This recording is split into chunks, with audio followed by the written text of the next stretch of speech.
Step back. Misses the three. Kept alive. Taco. Loose underneath. He gets two. And Taco did a great job of keeping that ball alive. That's big time fight from Taco and Peyton Pritchard. Smart knockdown on the other end. The foul's on. All right, let's take a look. I mean, Taco was tipping this ball, keeping it alive, keeping it alive. There's one tip, two tips, three tips, four. Pritchard got in the mix, found Taco. Taco slammed it home. Did the Spurs, where LeBron James was asked about his thoughts on what happened. We live in two Americas, and that was prime example of that yesterday. And if you don't understand that or don't see that after seeing what you saw yesterday, then you really need to take a step back, not even just one step, maybe 4 or 5 or even 10 steps backwards, and ask yourself, how do you want your kids, or how do you want your grandkids? How do we want America to be viewed as? How do we want to live, in this beautiful country? Because yesterday was not it. Yesterday, I think the big picture for me was how it just laid bare the blatant, dangerous, debilitating racism that is our country's sin and has plagued us all these years. There can't be a better obvious example of a system that is not fair as far as justice and equal rights are concerned and protection of citizens. It was just right in your face, and anybody that can ignore that is a shameful individual, in my opinion. All right, Greg Popovich with the high praise of LeBron James. Stephen A., I want to start with you here. What do you think the significance of LeBron's comments speaking to the two Americas we're facing? Well, I think that it's incredibly significant because he's accurate. He's on point. And he's somebody that continues to illuminate and illustrate why he's the great iconic figure that he is, because not only is he the best basketball player in the world, but to be socially conscientious, believe it or not, when he doesn't have to be. It just speaks to his character as a man, to his love for his community, and to some degree his love for this nation and what it's supposed to be. But he's not the only one. We can't say enough about Greg Popovich, who's been speaking about these issues for a long time. The fact that he is so outspoken and has been so outspoken and so eloquent and articulate in what he has had to say, our gratitude to him should know no limits. The same can be said for Steve Kerr.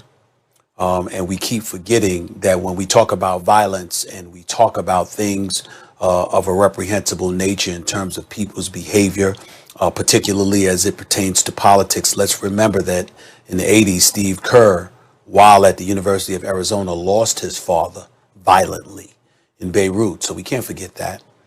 Scott Brooks being the head coach for the Wizards right there in the nation's capital, speaking so eloquently as he did the other day, having the relationships throughout the league that he has. He's a good man. And to hear him speak the way that he did was a great thing. The athletes that have spoken out, the Jaylen Browns, who just continues to be more and more impressive every day, the Jason Tatum, who's just 22 years of age, Jaylen Brown is 24 years of age, Russell Westbrook has been in this league for a long time, fighting the fight that he's fought in terms of saying what needs to be said. The list goes on and on. LeBron being the leader that he is, and it trickling down to all of his brethren, all of his contemporaries within the National Basketball Association, all the way up to the top with Commissioner Adam Silver being as open and receptive and as fair-minded and as decent as he is.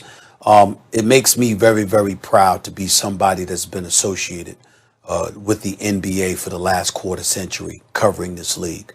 The people in it, I've always known that they were good people. I've always known they were socially conscientious individuals.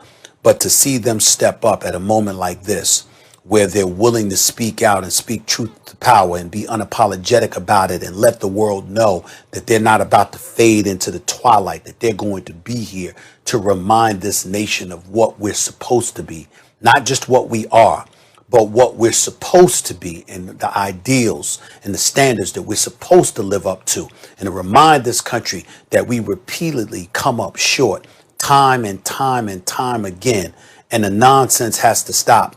I think it's incredibly important. And the fact that it's coming from all different stratospheres, it's coming from a player, it's coming from coaches, it's coming from GMs. Let's not forget owners. Mark Cuban has been incredibly supportive since all this whole social justice stuff came to light since May, since the George Floyd killing and what have you. Mark Cuban isn't the only one. There's a plethora of owners who have done the same and have made incredible contributions to causes that would help uplift disenfranchised communities throughout this nation. Again, it makes me incredibly proud to be associated with the National Basketball Association. I think other leagues can do a great service to themselves to follow the lead that the NBA has provided. And I'm not saying they haven't. I'm just saying that they need to continue to do so. And I think that as long as that takes place, then we'll go a long way towards reminding America why we're the greatest country on God's green earth, why we should be. And if we want to remain that way and take instead of taking steps back, like we did a couple of days ago, then it would behoove us to remind ourselves of the ideals that we live on and we supposedly stand by, and we live up to them and measure up the way these individuals in this league that is the National Basketball Association clearly has done.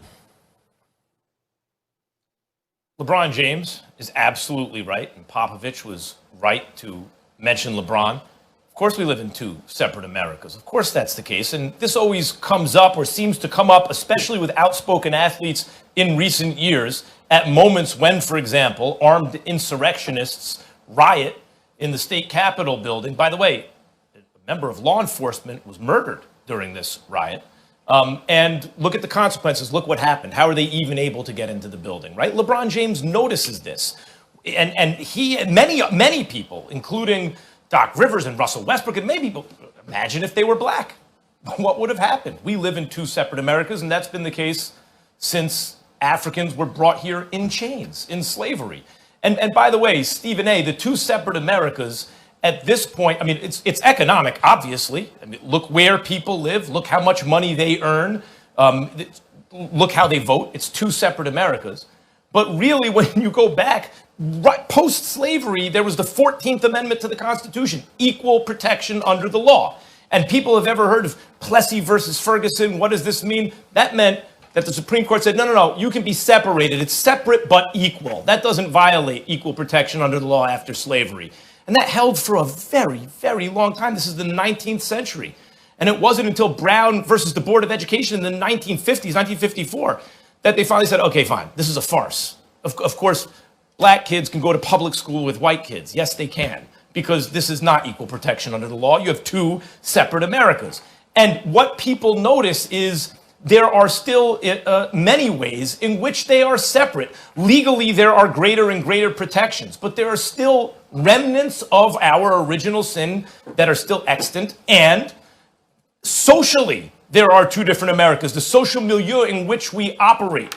It's not just a few bad seeds in law enforcement say, hey, let's get the black people. It's the very idea that when people see white people coming, they react differently. They value those lives.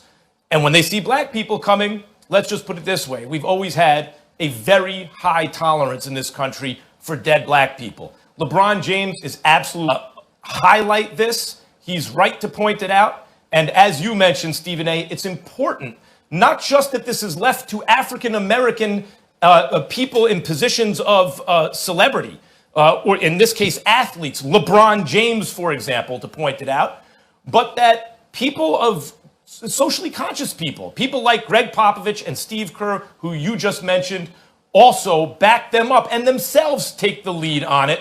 And so, by the way, the NBA and the WNBA has been leading on this issue from day one, and I applaud LeBron James and Greg Popovich. No question. And my prayers are with the families of the 4 victims that lost their lives in this devastating tragedy that took place at our Capitol. We will leave it there. When we come back, fellas, we're going to head back to NFL